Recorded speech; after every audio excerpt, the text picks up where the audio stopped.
বাংলার এক প্রত্যন্ত গ্রামে নদীর ধারে থাকত রামু।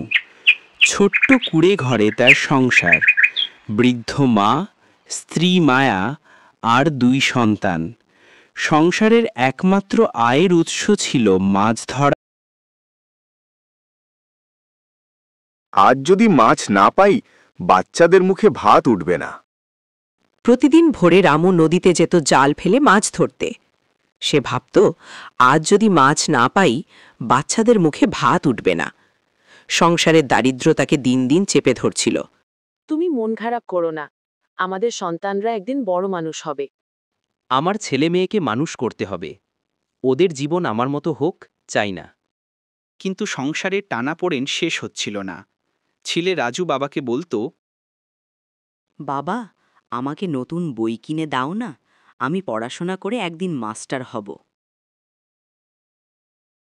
বই কিনবো বাবা, একটু সময় দে।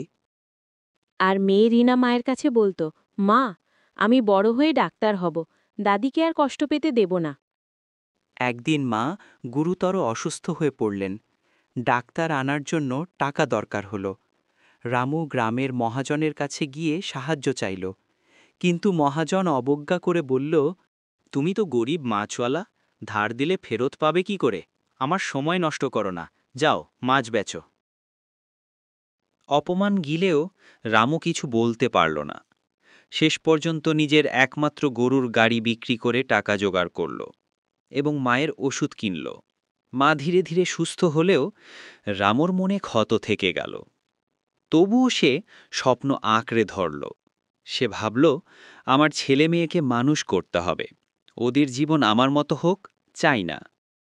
কিছুদিন পর সরকার গ্রামের বাসে মাছ চাষের জন্য পুকুর লিজ দিতে শুরু করল। রামু আবেদন করল, কিন্তু টাকার অভাব বড় বাধা হয়ে দাঁড়াল। তখন গ্রামের স্কুল মাস্টার, তুমি চেষ্টা করছো, টাকা নিয়ে চিন্তা করো না, আমি তোমাকে সাহায্য করব। স্কুল মাস্টারের সাহায্যে রামু পুকুর লিজ নিল। প্রতিদিন সে খেটে মাছের খাবার দিত, পানি পরিষ্কার করত। কয়েক মাস পর পুকুর ভরে উঠল মাছ দিয়ে।